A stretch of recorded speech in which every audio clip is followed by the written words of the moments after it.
Hi, everybody. Welcome back to the show. And today we actually bring in Jiulio Consiglio, who's been a guest on the show before, and he will be again in a future episode. But we wanted to bring him in specifically today because he's actually been in Ottawa during everything that's been going on in Canada right now with the truck rally, the Freedom Truck rallies, and what's been happening out in the nation's capital. So we wanted to bring him in and get some firsthand experience from somebody that's been there on what the vibe is and what's actually been going on. I know this has been a controversial topic. I mean, some people love what's going on, other people hate what's going on. It's very back and forth. What you hear on the media is often different than what you see in videos. This seems to be going on for a long time now with all sorts of stuff. I think ultimately you need to kind of look at everything and then see what resonates and try and discern the truth. It's very difficult right now, I find, in this world to try and actually understand truth. And I think that truth is an ever evolving and transitioning thing that you can't just pin down at one specific time. What is going on right at the moment depends on how you're going to perceive the situation. If you think it's just a bunch of angry truckers going to the Capitol to cause troubles, then you're going to have a very specific viewpoint on that. If you feel that they are there rallying for us to maintain and uphold health freedoms and body sovereignty, you're going to have a very different perspective on that as well. So it depends on what it means to you. What I wanted to talk to Jiulio about was because he's actually right there. And what I'm seeing on some of the coverage on mainstream media is making it out to be this aggressive, racist sort of movement. And none of that was what we've heard from any of the people that we know that are right there in the middle of it. And we know many people that are there. They're sending us commentary, they're sending us videos, they're texting us, emailing us, letting us know what's going on. And all of them have been moved to tears with the display of unity and love that they see constantly taking place over there. And we'll share some of that with you during this episode. So, why such polarized opposites on what you're getting in these different things? What's true? And again, it's hard to discern truth. I think we ultimately need to try to connect inside and get a feeling for what is going on from a place of clarity, not from a place of anger or fear or any of these different things. Everyone has been figuring out what is important to them over these last couple of years. And I think the only time you can really connect with that is when you're not in a place of deep fear or concern. So we need to kind of first get out of that and get our nervous system to settle back down and then really try and understand like what means something to us, what is important to us. Well, I can tell you personally for myself, the thing that is most important, particularly at this point in time, is health freedoms, body sovereignty, informed consent, and the right to choose. To me, that is of the utmost importance right now. And make no mistake, we have lost a lot of that already. And a lot of times when freedoms are taken away, they're not always so readily given back. And I have a lot of stake in the game. I've got a 4 and a 5-year-old, and I want them to be able to grow up in a world where they are not told what they have to do in order to be given and allowed certain freedoms that I feel like they should have just by inherently being born on this planet. So these are some of my concerns and these are some of my standpoints on that. Now, from my perspective, is that what the truck convoy is doing or not? Well, from everything that I've heard so far, I would say that is very much in alignment with that progression of trying to gain our health freedoms and our body sovereignty and the right to choose. I've been a naturopathic doctor for over 20 years.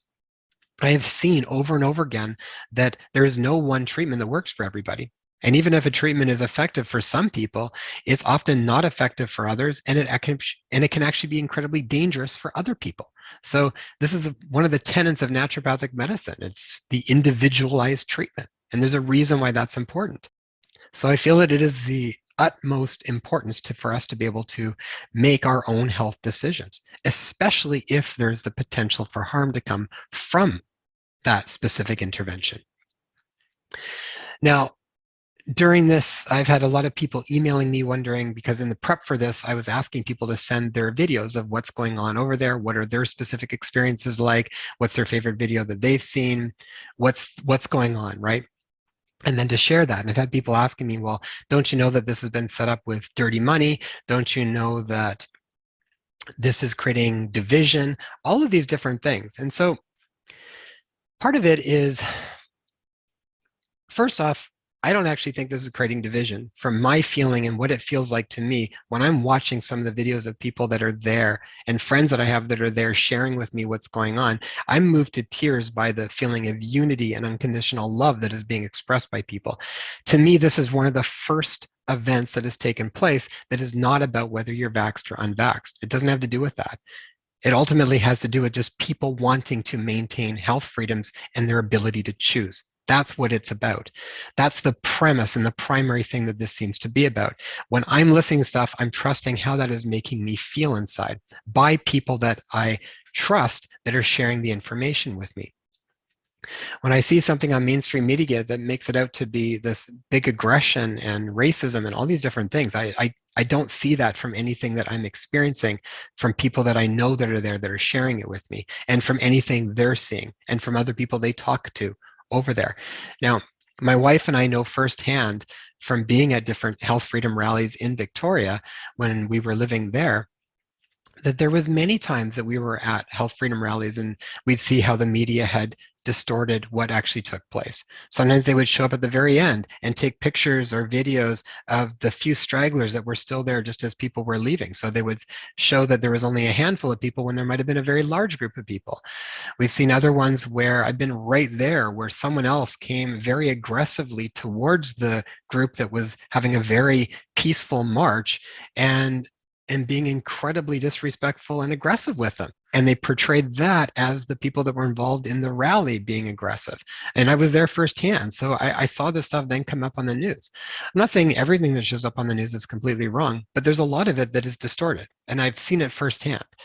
And when I've seen that, I want to know then the other side. I always know what's coming from the media. That's easy. Everybody can access that. I want to know what's coming from people that I trust that are right there. And the story can be very different. Now, whether or not this movement was created organically, whether or not it was controlled, whether or not it was supplied by dirty money, whatever that actually means, I don't know. I don't think anybody really knows. And the bottom line is, I don't think it even matters.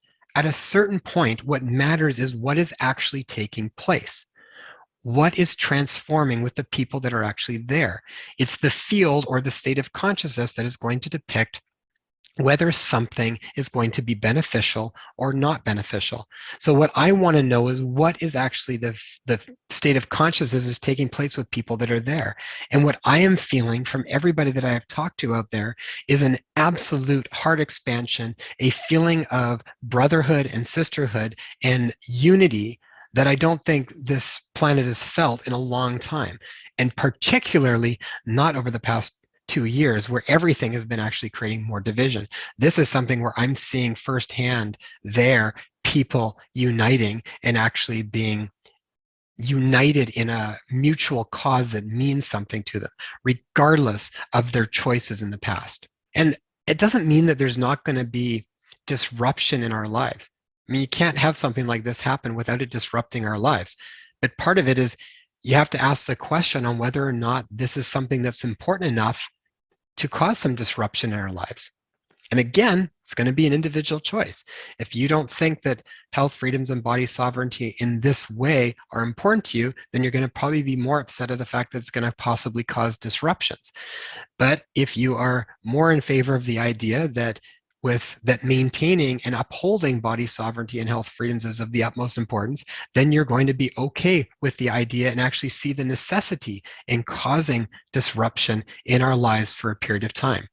So listen to this episode, stay open, listen to what Jiulio is saying, maybe check out some other people that are also there and talking about what is going on, and let's ultimately see what transpires. Everybody has to be open to shifting their perspectives with new information as well. And if I receive new information and it resonates from a certain place, then I'm open to changing my mind on that as well. But as for right now, I feel like it's overwhelmingly an expression of unity and love more so than aggression and hatred. So you decide for yourself and then let me know your thoughts.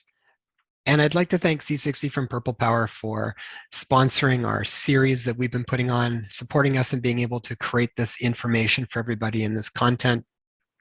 C60 or carbon 60 is the most powerful antioxidant that we know of, and it's incredibly beneficial right now for so many different things. I find that it is a mainstay as a supplement for myself and my family.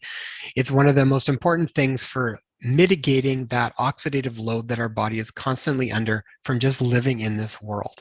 We need to be able to mitigate oxidative stress. Now, part of that is keeping our body healthy, keeping our voltage high, as we talked about with Spencer Feldman.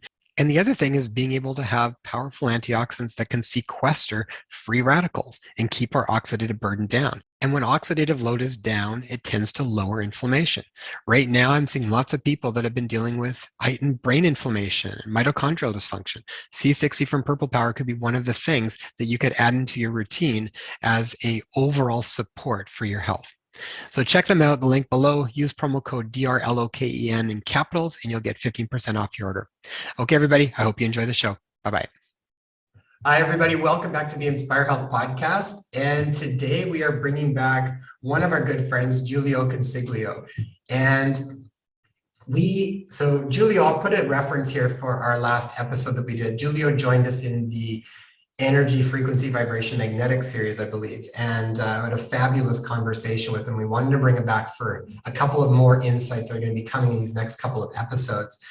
But Jiulio is a spiritual teacher. He's a writer, and he's written several books. He's written Challenge Your Thoughts, The Healing Frequency, Open Your Third Eye. I'll put links to those as well so you can check them out. And Jiulio's been posting some really amazing content. So I highly recommend you go and check out his channel. I'll put those links down too so you can, it's important to get different perspectives when we are really navigating this life. We need to be open to experiencing different perspectives. And one of the things that we want to bring Jiulio back right now is because he's actually been out there following what's been going on with the convoy that's been taking place in Canada at Canada's capital in Ottawa. And there's lots of information coming up on the news around stuff, some beneficial, some not so beneficial, different information coming from all over the place. One thing that we've found is that from a lot of the people that we know that are actually there, we're getting the same stories back over and over and over again. I got to tell you, Jiulio, I mean, it's like absolutely heart expanding. I mean, half the time when we've been watching some of the different videos and we know people that are out there, including yourself, that when we see these videos, I mean, our hearts just open up and we're in tears. And I mean, it's such a prolific expansion of love, it feels like to me. And so we wanted to bring you on because we really value your opinion and your insights. And I wanted to get boots on the ground. Like what's your experience from being there? Maybe you can tell us a little bit about your experience over the last 10 days. Maybe we can even backtrack a little bit for people who might not know the details of what's been going on in Canada. If you don't mind sharing a little bit of that background as well, Jiulio, we would be grateful for that. Sure. So essentially, Canada has been the most locked down country in the world. And, you know, the United States locked down for a few weeks, and then they essentially opened up. We have had restrictions and more restrictions being placed on us. And it's gotten to the point where this is now no longer essentially about a virus. This is about protecting our rights and freedoms. So what we're seeing now is the culmination of over 2 years of having our rights being attempted to be stripped from us. And the Canadians, we are not having it anymore. And it's been an incredible 10 days. And I will go deeper into that if you'd like. It started last Friday. Go ahead, Jason. Yeah, I think for people I think probably a lot of people all over the world now are well aware of what's been going on in Canada because it's really sparked a bit of a movement through many other countries in the world. And the convoy, at least from what I last heard, it was between 70 to even almost 100 kilometers long. It was the longest convoy in the history of the planet by almost tenfold. And I think they ended up having, was it close to 600,000 people, I think, show up and basically kind of gridlock around the capital. Essentially, the numbers I'm hearing is actually up to even 1.2 million. There was a sea of humanity. And it all started Friday. So I left here, I left the Waterloo area Friday around 5:30 p.m. And just as I got onto the highway, the 401, I knew something incredible was unfolding, because I looked over to the car park that's right off the highway, and I saw about 150 people. This is in the Waterloo region. So I'm driving along, and now every overpass I'm coming up to is lined with patriotic, freedom-loving Canadians with flags, with signs. And this went on all the way, essentially, to Kingston, where I stayed the night at my sister's house. And that alone, I realized the country is awakening. There is a huge shift happening. So just to clarify, Jiulio, so we're having this interview on February 2nd. And so you left on January 28th to head towards the Ottawa. Correct. So I left that night, and I really couldn't get anyone to sort of come down with me that day. So there was no way I could stay home. My soul was railing against even the thought, and I knew I wasn't going to. I've been going to these rallies since March 2020, so it wasn't going to happen. So I got to my sister's house and stayed the night, and I was going to leave around 8 a.m., and then I realized that one of the other big groups on Facebook, they were coming down with about 300 vehicles. It was a huge convoy, and I said to my brother-in-law, I'm going to get going sooner so I can get a parking spot. So I left Kingston around 6 a.m. and got to Ottawa by about 8 a.m. And I could hear the honking of the trucks just as I'm pulling into the city. And I knew, like, I was seeing pickup trucks, cars loaded with, Canadian flags. So eventually I found a parking spot, and as I began to walk towards the convoy to Parliament, I reflected quickly back. The news on the way there had said there was about 17 tractor trailers there. When I got there, there were hundreds and hundreds there, and including, the farmers actually are really now stepping up, but there were already farmers there as well. So this was early in the morning, this was 8 a.m., and there was already thousands and thousands of people there, and it was peaceful. There were families, there were children, there were grandparents, aunts, uncles, you name it. And everyone, the frequency being held there is just one of love, peace, unity. And really, there was nothing negative that I could see there. From your perspective, Jiulio, because I know sometimes it's being portrayed that there's been some more like some aggression and stuff like that from the media. What's your perspective on that? Have you seen anything like that? Or if anything like that is started up, does it get shut down? Or what have you seen anything along those lines? I have seen media try to engage with some people, and when it's mainstream media, people have come to realize, what their intentions are, unfortunately. So they're really not engaging with them. Or if they're seeing them, I have seen some people saying, you really shouldn't be here. This is a peaceful, protest, a peaceful rally. And essentially, we want nothing to do with the mainstream media. Any specific stories that you've seen that touched you while you were out there?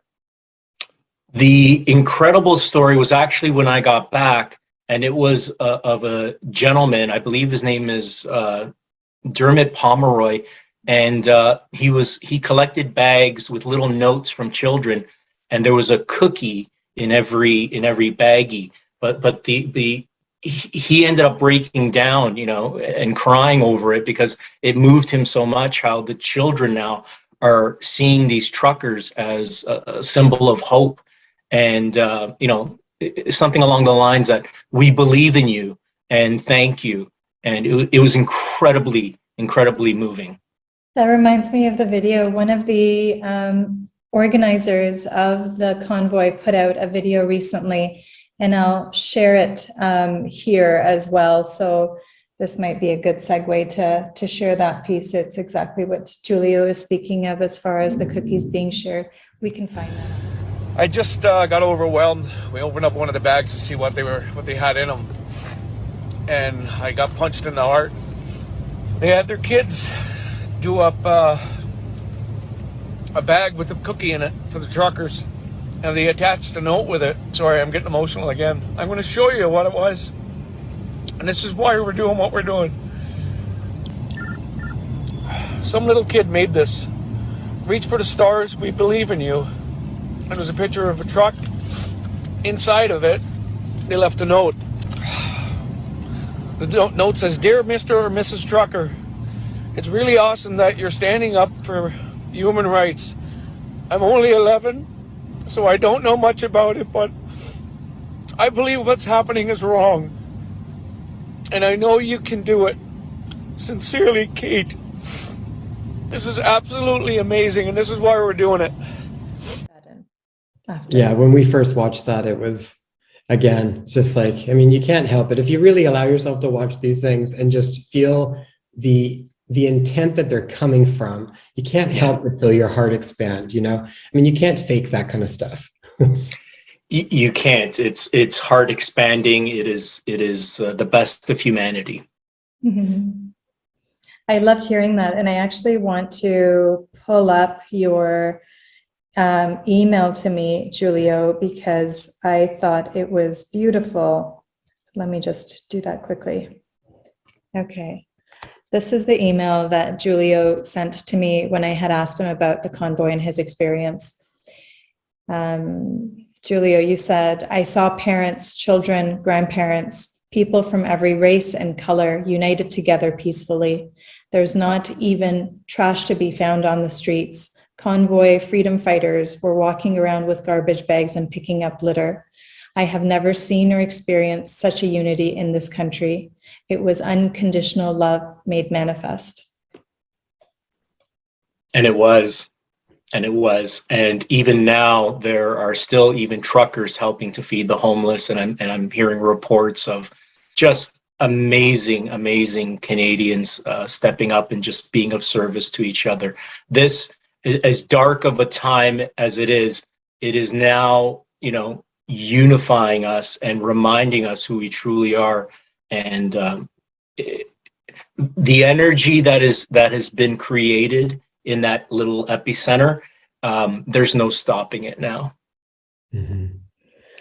There's been a lot of talk around that as well. I know this is something that even brought up during a mentioned of in the Simpsons episode. So there's a lot of talk of like, is this positive? Is this negative? Where did this stem from? Where did this come from? And as you're mentioning here, Jiulio, it's like, it doesn't even matter at this point where it even stemmed from. When we hear of your testimonials, and so many other people have sent us videos and images as well, it is exactly that. It is unconditional love embodied. And with that kind of energy, with that level of consciousness that's being witnessed, that is being felt, this is heading in a positive direction. Yeah, that's something that I think is so important right now for everybody to get to. Is there's umpteen million different theories of, who's doing this, or is this planned, or is this good, or is this bad, or any of this stuff. But I think if you can let that stuff go and just be in the moment of what's actually happening, that energy, when you move into these states of consciousness which are taking place right now, everything changes. Everything expands. Opportunities and possibilities open up that never existed before. And I feel like this is what's so exciting about this momentum right now, is that when anything starts to come from a field that maybe started as enthusiasm and then actually even moves into a state of unconditional love like you've seen, sky's the limit on what's going to transform from that place. Absolutely. And I have to mention this. There's great synchronicity in both of you mentioning this, because there was that 1% that sort of occurred to me, was this, because it happened so quickly and it's fairly organized, was this sort of planned? But regardless, if you really, really realize, no matter what they do, ultimately, source, whether you want to call it God, whatever was meant for our harm will be transformed, be changed for our good. So regardless of how, you can focus on that or you can choose not to. Regardless of how, it is now come to a point where humanity, Canadians especially, are uniting. And so it really ultimately doesn't matter. It's what's happening now. Yeah, I think that's the part that's the real beauty to hold on to. Let go of the other stuff, be in the moment, and have a felt sense of what it actually feels like. This is why we wanted to talk to you, because you were there. You got to experience it firsthand. Several other people we know and other friends are all there. And the feedback that we are getting from everyone is exactly the same as what you're saying. And so that's why we wanted to bring some awareness to this for people that maybe aren't able to actually be there, but can get some feedback from people that are actually there and that are coming from a completely integrous place. Yes, and I should mention this briefly. It's actually probably, I'm heading back this weekend, and from what I saw, I saw a little demographic of the hotels in the area. All of them, 99%, I'm going to say, sold out, packed. Wow. So I'm actually returning with reinforcements. I'm bringing some family and friends with me. So it's going to be incredible. The energy's just going to actually build. Awesome. A friend of mine, Christine, she said we've featured her on the podcast episode as well, but she had mentioned to me here, we've all been crying here. We were cheering, but we were all crying. Everyone is so kind and open to each other. It was a beautiful sight. It was just the simplest acts of kindness, just watching people, drop off a set of mitts or gloves to a trucker. Or I saw one tractor trailer and it was covered in food. Like, there is no lack of food. My sister and I were bringing several bags of apples and fruit, and she wanted to bring an even larger amount. And I said, you don't understand what is going on over there. Like, one tractor trailer alone, it looks like a grocery store. There's no lack there from what I'm seeing, from what I saw. Wow. One of the things I think is really important to remember is that, so much of this is focused on the truckers, because what they did was they literally stood up and decided to act in a way that was, from a place of courage and something that felt right within themselves rather than what they were being told to do. And I think this is something that's really important, especially when you are taking directives from a place of integrity and from a place of care for self and others. When that's where you are taking your orders from, rather than what you are being told from an outside source, I think it's really important that we listen. And what the truckers did was they kind of pulled together and then created a really powerful movement. To me, I think what we need to remember is it's not then left in the hands of the truckers to fix things or to save things. I feel like what we need to do is take that momentum, put it into our own lives, and ask ourselves, where can we act from the same place of courage from within our own position? What can we do? Is there something that we can do to take that momentum into our own lives, not just leave it outside for somebody else to fix? I think it should inspire us to remember our sovereignty and realize ultimately, it's our body and it's our choice. The moment you relinquish that to anyone, what does that say about your own power? You're giving it away. So the one thing I should mention too is there's a lot of people over the past 2 years who've been under an incredible amount of stress, an incredible amount of fear and anxiety. And some people are just not behaving rationally. So you need to come from sort of a compassion and an understanding that it's never personal. So, if you're walking in a store if I'm walking in a store, for example, and I'm maskless and someone reacts, I have a choice, and I choose really ultimately not to engage. If I get the glimmer or the vibration that there's something I can do to help the situation, I will. But ultimately, I realize that this has been quite traumatic. And from a spiritual vantage point, there is a great blessing and potential in it, because it's that trauma that can create a shift in consciousness. And that's the big thing. Humanity, human beings need to realize there is a field beyond the thinking mind, and it's one of peace, clarity, wisdom, understanding, and it's that inner stillness that's already within us, and it's just becoming aware of it. We're so powerful. What we become aware of is what we give life to. Beautiful, Jiulio.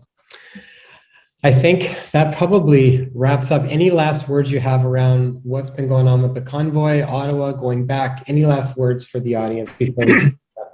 So it's important to be mindful that, for example, what I've seen there is compassion, is people coming together, is, acts of service and unconditional love and just happiness, unity. And, the one or two people that have shown up that I did see there, the vibrational hit that I got was that these people were sort of put there, and they were quickly called for it and quickly left. So anything that is sort of, or that may come up in the news that is untoward or hateful, that has nothing to do with the vast majority of Canadians that are there. We are peaceful people. We are loving people, but we love our freedom, and we are not going to stand for anyone under any circumstance to take it from us. Wonderful. Thanks, Jiulio. And I know that, I'm not sure if this was mentioned before we started recording, but you had mentioned earlier on that you felt that this movement, this shift, is going to start to take place in Canada first. Can you speak a little bit more about that? So it's interesting. For the last several months, I've just been having conversations, and I'm aware when things are coming through me and when they're guided, but just in regular conversations with some friends, my sisters in particular, my brother-in-law, I said, you watch. I said, Canada is going to be, I should actually also mention this. I've actually just been uttering it and speaking it. Canada is already the first country that is free, and I've been putting it out there, and just, with that knowing that it is. So part of this, I don't want to say it, but I am seeing what that desire that I've had, knowing that it's already fulfilled, coming to fruition. And I'm speaking, I think, for every Canadian here who loves freedom. Wonderful. And may this feeling of loving freedom, loving unity, loving togetherness, caring for one another continue to just continue to reverberate into the rest of the world as well, as we're seeing it play out. It's expanding, and there's no stopping it. I'm now hearing that the ports are being closed. So now we have the boaters getting involved. Wow. So stay tuned. Yeah, stay tuned. We'll post some of the different videos and stuff on our channel too, so people can see what's going on, the ones that really resonate with us too. Jiulio, thank you so much. Thank you, Jiulio. It's my pleasure. Thank you so much.